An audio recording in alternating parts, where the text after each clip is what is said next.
So I'm just working on editing this video about the boiler, and I realized that I didn't really do a very good outro on the video, and I didn't really explain what the purpose of the video was.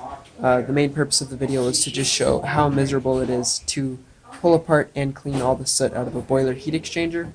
It's something that you definitely can do, and it can make your boiler last a while longer, but when they start to get plugged up like that, usually it happens faster and faster in between cleaning them out. So this boiler is definitely getting to the end of its life, but we just cleaned it out so they can get a few more years out of it. So it's early February in Minnesota, 2020, and I'm over at one of our neighbors' houses, and we were working on their boiler because... Hi there, lady. This dog likes to bite. It's kind of funny.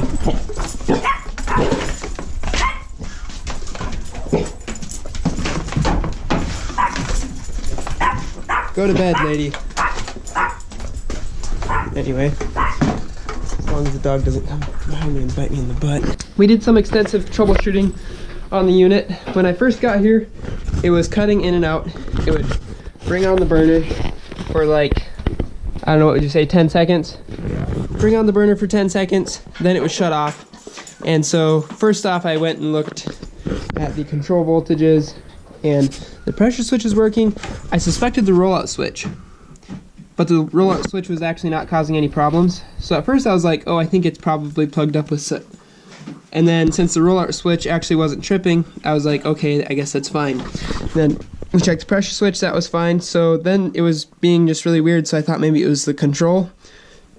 And so we did a bunch of troubleshooting on the control voltage stuff that's all over here on this pole. And we jumpered out the thermostat so we could eliminate that as a factor, and still couldn't figure it out. So then I measured the voltage coming to this wire here on, it's a 24 volt terminal, and whenever it would shut off because just for a brief instant it would cut the power to that.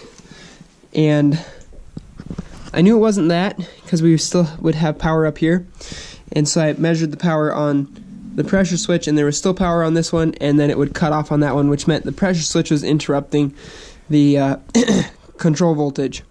So we measured the combustion gases outside in the flue after jumping out the pressure switch so we could force it to run, and it completely maxed out on carbon monoxide. So then we knew that it was a combustion problem, and the pressure switch was tripping out because when the burners would ignite, it would raise the pressure slightly, and then it wouldn't measure the vacuum that it needed to be measuring on the heat exchanger next to the combustion blower. So we opened it up. Emmanuel opened it while I went and got a shop vac and some brushes to clean it. And look how plugged it is. I don't know if you can see that very well, but it is like completely full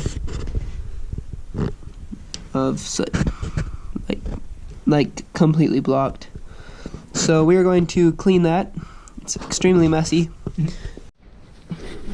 So we've been at it for quite a while now. We're pretty sooty. Afternoon break with Smart Water Time for an antioxidant. afternoon break. Perfect timing for an afternoon break. So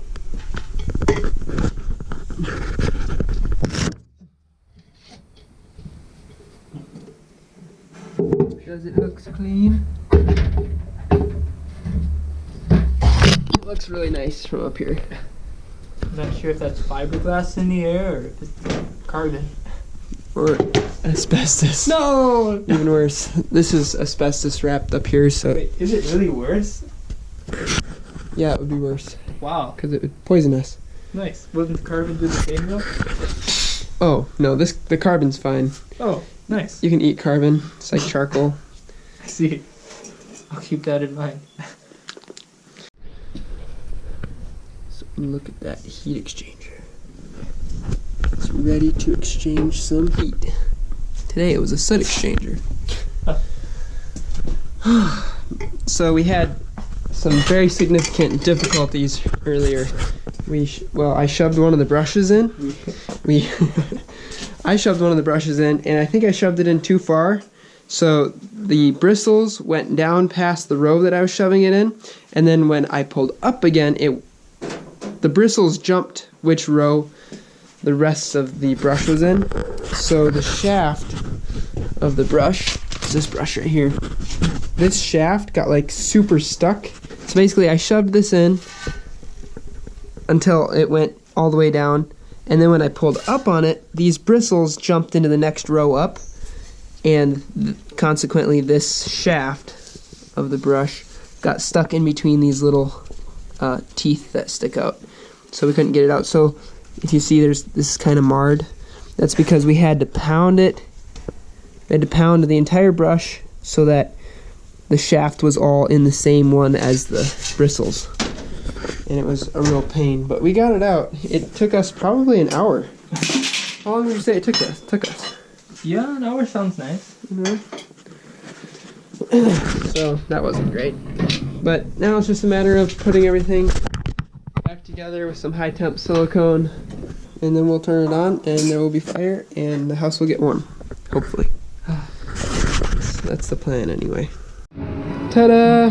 So we got it completely reassembled, and it is now slowly warming the house. This is fairly warm, not very warm yet. The return lines are both like cold because it's been running poorly long enough. But we got fire.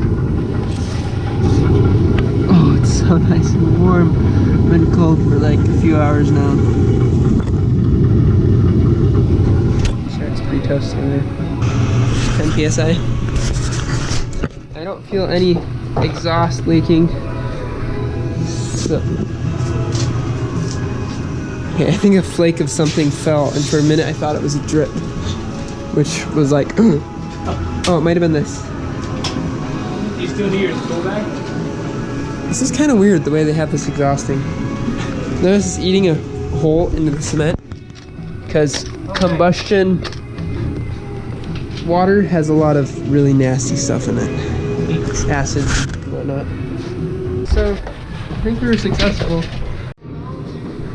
So I got the combustion analyzer out, and I've just been checking around the connections on this thing, the exhaust connections, because I want to make sure that nothing is leaking. So I was checking up underneath here where there's heat coming out from around the shell. I just want to make sure everything's sealed.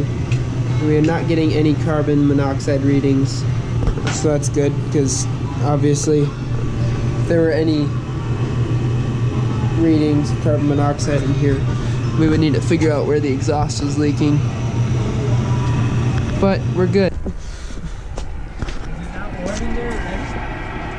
It's cold in there, man. I did some testing around on the unit though, to make sure that nothing was leaking. How'd it seem? It seemed great. Oh. How about out here? Is it still death? Still kind of high. Is it that 175 one?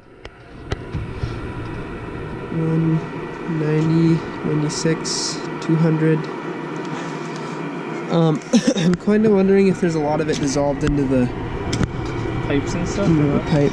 I was kind of expecting this, which is why I said we might feel depressed if we check. So that means to get it to burn a little bit less carbon monoxide parts per million, we'd have to clean it a lot better. Should we? Yeah, you know, it's only 4 o'clock. Oh boy, we can go at it all day. Although 200 to 5 or 3,000 or so is. Yeah, we got her down to 200. That's pretty good. All right, you can take it out. So, all right, open wide. You gotta test your breath. See how toxic it is. Man, it's cold out here. Feel this now, Daniel. It's a lot warmer than it was, isn't it? Yeah. How did you stay so clean, man? What? I let you do all the dirty work. Actually, you wore the right color shirt. Those weren't the greatest pants choice, though. No, but My shoes got a lot I darker. bet he was wearing gloves. Yeah, it looks like it. I I'm probably gonna take a shower. I'm definitely gonna take a shower since we're on camera. I just want to wash my arms, maybe my face. You want to use the sink upstairs or this sink here? Which one's got soap? One upstairs.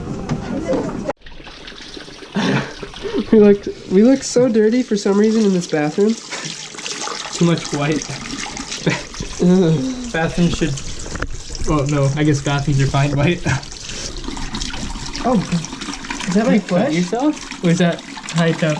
Oh, it's high temp silicone. Okay. It looks like my flesh got ripped open, doesn't it? Look at that. You need some soap? What? No, I don't use the stuff. Me either, normally. Oh, interesting. When you say normally, do you mean only before you make my meals? Yes. Wait. There was that one sandwich you made right before we went into the sewers. What do you guys even got in your hands? It like doesn't really come off in your hands. Looks like concrete. Look how dirty that sink is. Good thing you're cleaning it, Ezra. I'm not cleaning my I sink. might have to scrub this. Alright. Yeah. Oh man. Your face. I didn't notice how much darker my hair got. Oh, same here. No. Look at how dark my hair got. Look at his face. Get ready. And male's face too. Yeah, stick it in my nose, why don't you? I'm gonna go clean my face up. You know one's face? What's his face? Well, man, my hair is like 2 shades darker. See, doesn't a shower sound really nice? That sound kind of nice. You know what sounds even nicer? I didn't really eat anything today, so food sounds really good right about now. So, anyway, hope that you enjoyed. Talk to you later.